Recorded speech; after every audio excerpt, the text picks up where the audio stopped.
ওই যে পাপান ওইখানে খেলা করছে, আর আমি ওর জন্য ওর পছন্দের একটা মিষ্টি নিয়ে এসেছি। ও ভীষণ ভালোবাসে মিষ্টি খেতে।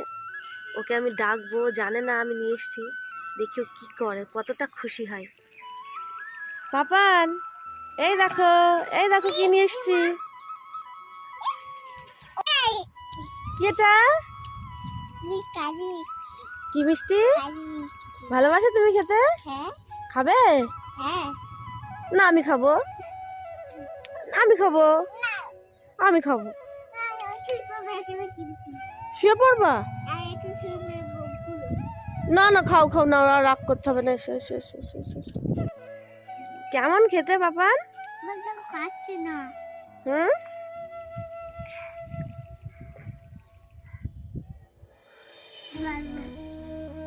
কেমন খেতে? হ্যাঁ, হেব্বি।